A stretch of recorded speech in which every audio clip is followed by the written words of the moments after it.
Hello, everyone. I'm Rebecca Fiorentino for the GALvanize Who Not Do series. And joining me today is the NFLPA Senior Player Manager and the 2018 Forbes 30 Under 30 honoree, Dior Ginyard. Dior, thanks so much for taking the time. What an honor it is to chat with you today. Thank you for having me. So I just mentioned your do, and sometimes it's so much easier to talk about our do rather than our who. And you do so much for everyone else. But if I really wanted to get to know who you are, where should I start? Well, that's a good one. I think at the foundation level, I'm rooted in like my faith. I had a unpeculiar upbringing, and I think that's maybe who I am today. So I think I'm very rooted in just like my faith and my religion and just helping others, honestly. And that's why I think I'm so passionate about what I do professionally. Amen. Well, I know one of the things that you also went through was a brain injury. How did that time change you as a human being? That's good. Yeah, I mean, very traumatic. I was 18 at the time, running head on with somebody, having my first time on a quote unquote airplane. I was on a helicopter, and actually, thinking I was going to die, and slipping into a coma. And I thought at that point in my life and where I grew up at, I was always told like sports was like the way out. I was always good at school, but did I take it as serious as I wanted to? No, I thought I was going to play safety for the Washington football team. That was like my dream. So, and have one instance that all go away, it forced me to think about like, okay, what else do I like? Like, what am I passionate about? And it was hard, like the first, few years after my brain injury, like the recovery, dealing with PTSD and things like that. It brought up a lot of memories from like my childhood and not having my father around. And I got to spend a lot of time with myself, honestly. And I started to figure out like, okay, what's my purpose and what's my calling? Because I think when you reach those lowest points in life, like all you have the word. And I just dove into that. And I think I just woke up one day. I read a book my mom gave me called Purpose Driven Life by Rick Warren. And I remember I read that chapter a day for 40 days. And after that 40 day, my life just like took off. Honestly, that's what it felt like. One of my favorite books. I should have added that to my bookshelf here. Dang. I love that book. Well, why do you think our identity sometimes is rooted in what we do rather than who we are without our job title? I look at how I talk to players about their identity outside of playing sports. It's like the easiest thing they can do is I'm a football player. That's the easiest thing to go to. You think about like their elevator pitches, like that's the first thing they mention.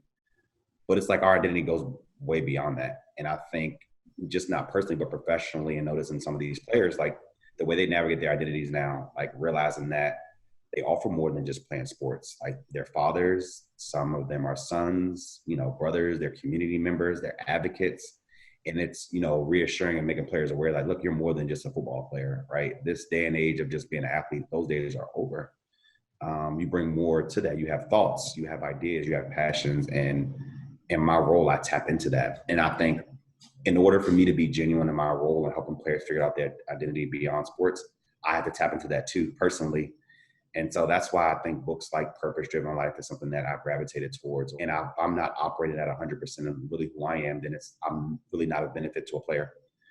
So it's almost like my job is to help players figure out their identity, right? And then in order to do that to the best of my ability, I didn't know who would be secure in who I am. So. Well, you helped start this initiative with the NFLPA called #AthleteAnd, where you help athletes find their passion outside of the game that they play. But what is your and is it any different than your who?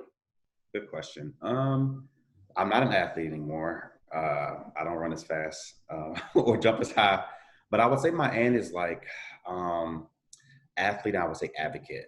I'm a huge, looking back at when like my professional career started to take off when I made the Forbes list, 30 under 30. I remember I reached a point where like, okay, I know job opportunities are going to come. I'm a young professional, I'm African-American male. So you think about diversity. I'm like, okay, what do I decide to do? And I remember I went home the day after I found out I made that list. And the only thing I kept thinking about was like my community, or like where I grew up at in Prince George's County, Maryland, or, I have the makeup of someone that stereotypically wouldn't think I would be where I am. So single, raised by a single mom, went to historically Black college, African American, all those, the makeup, how I was told when I was coming up was like, oh, yo, you won't make it sports. You'll do good, but So I feel like now that I reached that peak, like it was my obligation to like go back and talk to the young students, go back to like the colleges and the high school. So that's what I've been doing mostly. And that's what like I find passion in. Like I find passion in my role, but also find passion in like going back in my community and talking to like young people. I just have a different upbringing, a different way that I made it, and to show that like it's still possible. So I think my end would probably be advocate. Comes full circle. Right. Well, right now there's a lot of uncertainty going on in our world with the COVID-19 pandemic and the movement for change in our society with social injustice. You are constantly talking with young men who are also interested in this change in our society. What gives you hope about the direction that we're moving in?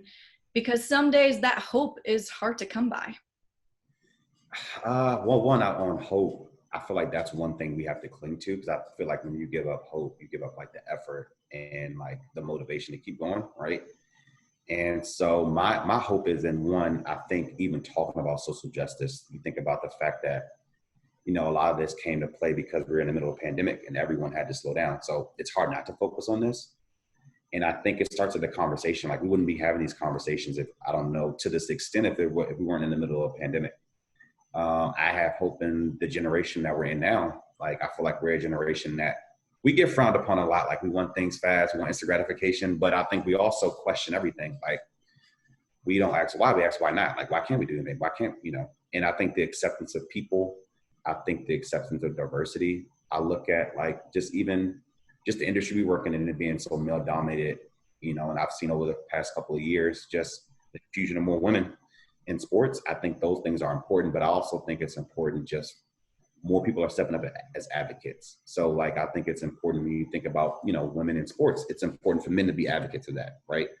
And when I think about like social injustice, and it's important for, being African-American to have, white allies on our behalf and advocate on our behalf. So I think just the conversation starting, I think with the generation of people who ask the question, why not? And then I think because we're in the point where we have to slow down, like I'm hopeful that change is happening right now. Again, because this question wouldn't have been asked if we weren't even in the middle of a pandemic, so I'm hopeful, and, I'll do my small part, and if everybody does their small part, then I think we'll be in a better place. And finally, if I'm struggling to find my and, as many of us GALvanize reporters are, as we try and blaze our trails in a tough industry, what would your one nugget of advice be for us? That's good. My big thing is always try to like find the motivation, right? Like if I look at like where I'm at now, and everybody has goals or dreams they want to get to, I'm like, that's a journey, right? And if I'm taking this journey to get to this goal that I have to understand that there are going to be some tough times, challenging times. Like, I have friends who seem like they don't struggle, and I always tell myself it's because when you're not setting out to be something or attain something, that's not going to be a part of your. And so I think if you're aware that, all right, during this time, everything's not going to go my way. And I may not get the first internship or the second one, but, keep hope alive that you may get the third. It's like, what do you do when discouragement comes? And that's the one thing I think that a lot of young people have to figure out, because that's the hard part to deal with. It's like, what do you do? Like, there's two decisions you can make. You can sit back and be discouraged and feel bad, or you can figure out, okay, add that as additional chip on my shoulder to, I didn't get this one. That's because the next one is for me, So I think it's staying motivated through that process. And then secondly, it's just like, I used to do this when I remember I had my twin bed in Beltsville, Maryland, just facing like dealing with depression, like disappointed where I was at in my life. I thought I was supposed to be playing football. And I remember I started like just writing down like what keeps me motivated. Like, why am I still moving forward to try to chase this dream of working in sports? And I used to write down like family, or the fact that my mom was raising a single mom with 3 kids, like things that motivated me. And I put it on my ceiling. And I remember like every time I wake up, I would see it. And it was just like a reminder for me, like those days where I was bummed, I would just be like, you know what, that's what I'm clinging, that's what I'm hoping on. Like, that's going to keep me motivated. So I think that's my biggest piece of advice is like, one, be aware that discouragement is going to be a part of your story, and what are you going to do to overcome it? And then 2, like, what's going to keep you motivated through this process?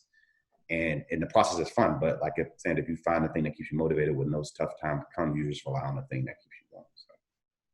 Well, Dior, I was already a huge fan of your do. And after talking with you, now I'm a huge, and even bigger fan of your who. Thanks so much for taking the time to chat with me today. And yes, I recommend everyone to read The Purpose Driven Life. Yes, thank you for having me.